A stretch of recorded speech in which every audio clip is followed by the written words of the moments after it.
¿Cómo está usted, abogado? ¿Sí me escucha bien? Escucho perfectamente. Muy buenos días, Jimmy. Bueno, Muchas gracias por la invitación. antes de ir a las cosas puntuales, abogado, una visión general, ¿cómo ve usted esta nueva normativa que está proponiendo el gobierno y que, por cierto, tendrá que ser debatida en la Asamblea? ¿En qué se diferencia? ¿Es mejor que la anterior? ¿Es peor que la anterior? ¿Cuál es su opinión? Bueno, decir que este proyecto de ley tiene un mensaje político muy claro, y es pasar de una regulación que se dijo en su momento fue muy excesiva a pasar a prácticamente una casi nula regulación, ¿no? El proyecto de ley elimina los 90 primeros artículos de la Ley Orgánica de Comunicación vigente y los cambia por apenas 14 artículos. Ujú. Es sumado al hecho político de haber eliminado en los primeros decretos del reglamento a la Ley Orgánica de Comunicación, nos da un mensaje claro de que el presidente de la República está caminando a una desregularización del tema de la ley de comunicación. No la deroga, entiendo yo, porque no puede hacerlo, porque la disposición transitoria primera de la Constitución obliga a tener una ley de comunicación, unido al hecho de que en el año 2011, en una consulta popular, Ujú. se ordenó por parte de la ciudadanía a tener una ley orgánica de comunicación. Entonces, el mensaje político del presidente Guillermo Lasso es claro, de caminar hacia una desregularización, de pronto para tender puentes, de alguna manera, pues llamarlo así, con ciertos actores de la comunicación o los medios de comunicación en general. Ya, y no, no es cierto como hay esa suerte de sensación, reconociendo sí que hay opiniones de los dos lados, ¿no? De que es una reforma que más mira la protección de los derechos de los comunicadores por sobre, de los periodistas, por sobre los derechos de los ciudadanos. Sí, hay esa sensación y eso se da porque justamente el proyecto de ley que se ha remitido es un proyecto sumamente escueto, ¿no? Ujú. Es un proyecto de ley que, si bien es cierto, recoge estándares internacionales y si leemos los 14 artículos, bueno, pues nadie se va a poner en contra de textos tan, por así decirlo, líricos Ajá. inclusive, que recogen estándares internacionales y yo creo que eso es positivo, pero por otro lado, no se recogen situaciones como, por ejemplo, el tema de la rectificación, no se habla nada al respecto. Si bien es cierto, se aborda el tema de la réplica y se otorga un plazo específico para que los medios de comunicación den paso al ejercicio de este derecho por parte de la Ujú. ciudadanía, pero no dice nada qué ocurre si es que el medio no cumple, por ejemplo. Ujú. Con lo cual, en un ejercicio de inferencia lógica que podríamos hacer quienes somos profesionales del derecho, vamos a ver que tendríamos que caminar hacia activar la jurisdicción civil a través de un proceso ordinario, con lo cual también habría que analizar quiénes van a estar en la posibilidad de poder contratar un abogado para que patrocine esas causas, ¿no? Con lo cual se reduce muchísimo la brecha de los ciudadanos que podrían Claro, eso es reclamar importante. algunos abusos por parte de medios de ¿Verdad? comunicación. El consuelo para el gremio de los abogados que es que van a tener más trabajo. Pero, disculpe la broma.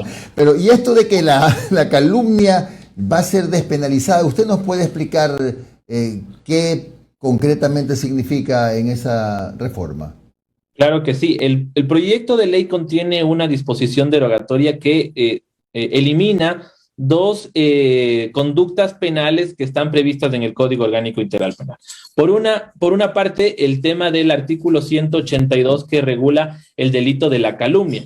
Y por otro lado, la contravención prevista en el artículo 396, si es que no me equivoco, que contiene la contravención de injuria.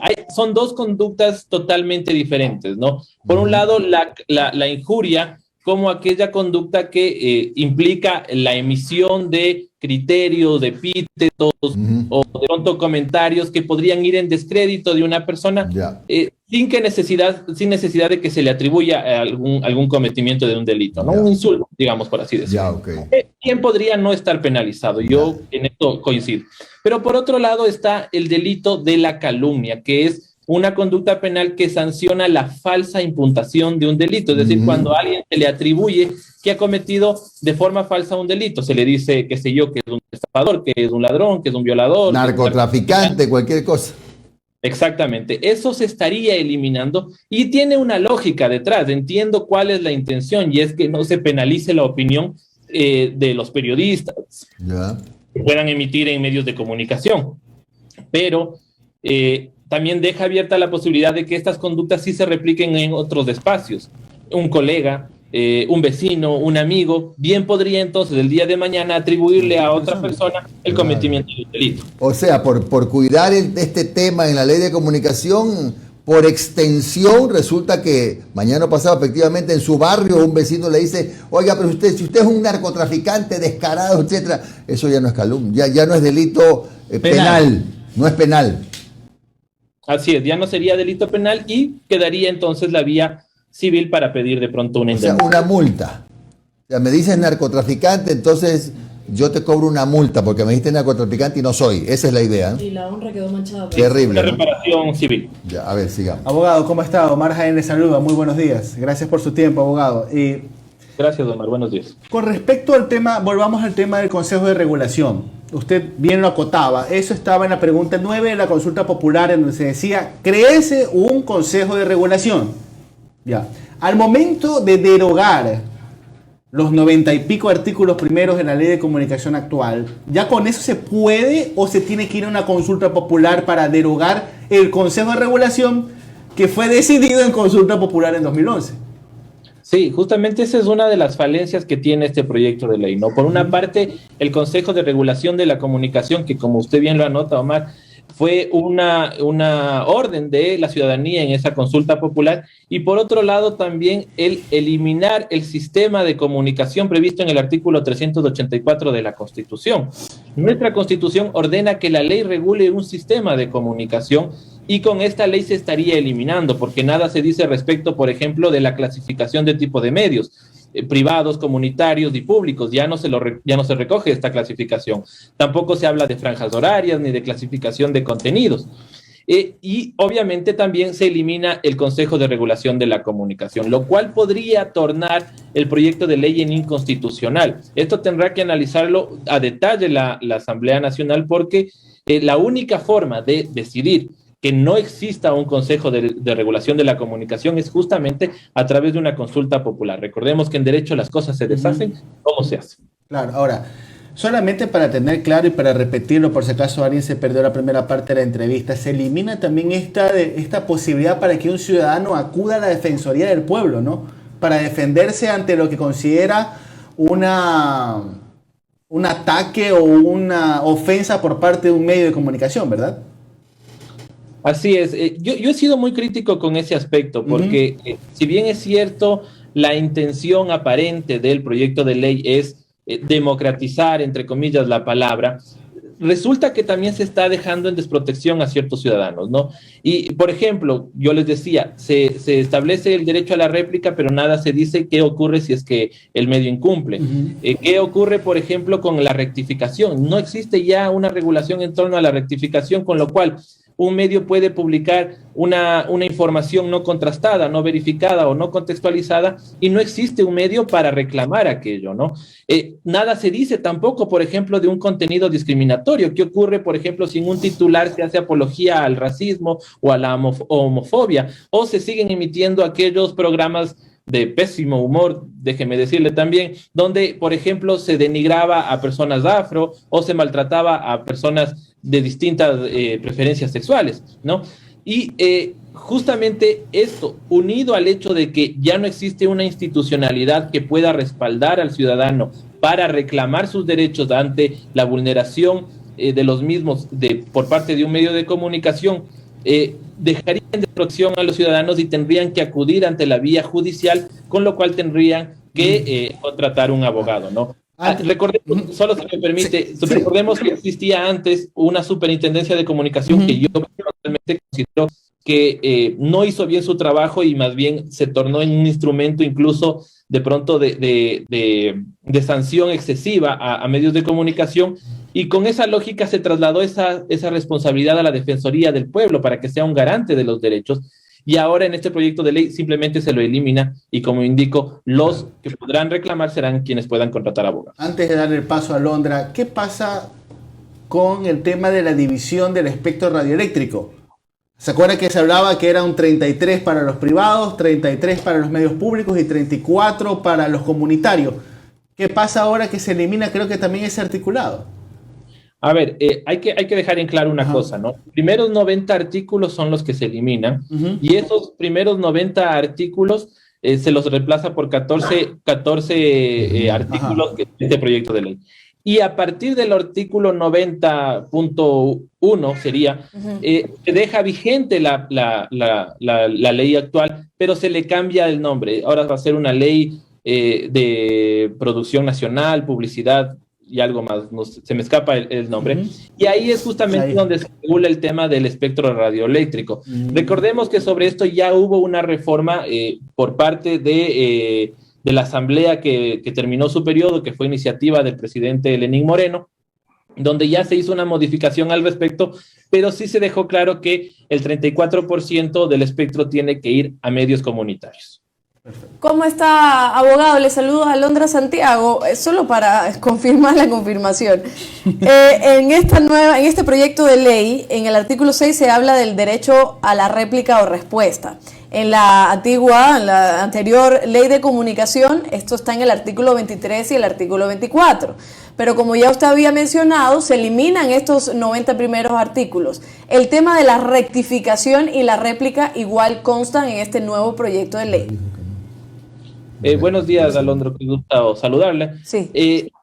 A ver, lo que se mantiene es el tema de la réplica, ¿no? Y ahí se otorga un plazo para que el medio de comunicación lleve adelante el tema de la réplica. Lo que no se regula es el tema de la rectificación. Y de ahí mi preocupación que yo les decía, ¿qué ocurrirá cuando se difunda una información que no haya sido contrastada, que no haya sido verificada o que no haya sido contextualizada? Porque mucho se habla del tema de despenalizar las opiniones que vayan de alguna forma a vulnerar aquel derecho a la honra de ciertos actores políticos, pero no es necesariamente solo aquello, ¿no? Si es que ustedes como comunicadores saben mucho mejor que yo, que si es que no se contrasta una información, si es que no se verifica, claro, si es que no, digamos, no hay un sustento ahí, pues la información está perdiendo validez, ¿no? Entonces, ¿qué ocurre si es que esto se emite desde un medio de comunicación? ¿Cuál va a ser el instrumento que va a tener el ciudadano para poder reclamar esa rectificación, claro, de la información que en este proyecto de ley ya no se regula? Y por otro lado, ni hablar del término linchamiento mediático, ¿no? No, para nada, eso ya totalmente eliminado en este proyecto de ley. Y ahora voy a lo siguiente, que ayer hablábamos también con Caroline Ávila sobre el tema de la responsabilidad solidaria, así se llama el artículo 21, responsabilidad solidaria de los medios de comunicación, que también obviamente tienen que exponer, que tienen que darle paso a medios comunitarios, que tienen que realmente darle paso a otras personas, a que haya también una interseccionalidad en cuanto a las personas que participan en los medios de comunicación.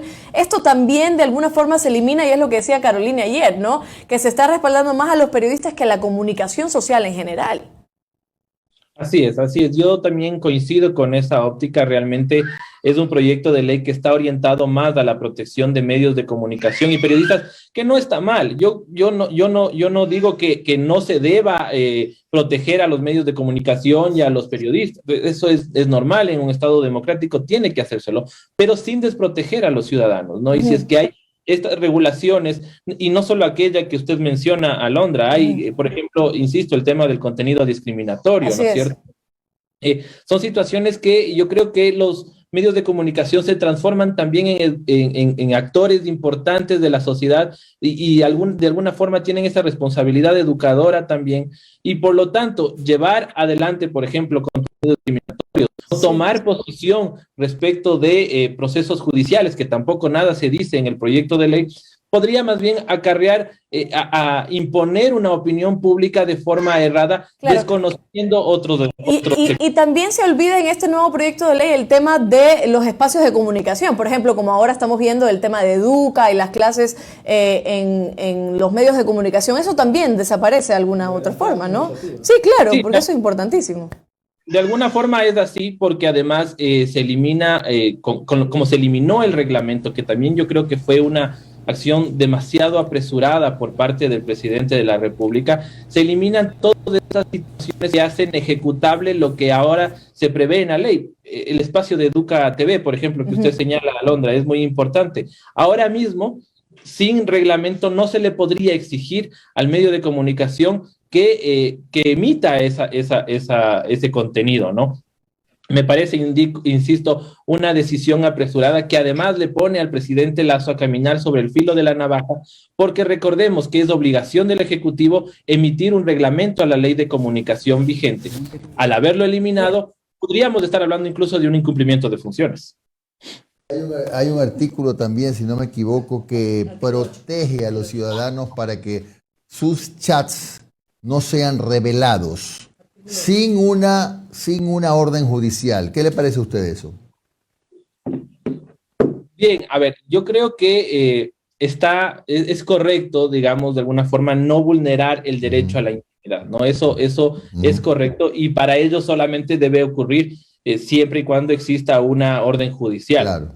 Entiendo que esto vaya en la línea justamente de que sorpresivamente hay muchos medios de comunicación que sacan a la luz conversaciones vía chat que están incluso protegidos bajo la reserva de una investigación previa de la Fiscalía, ¿no?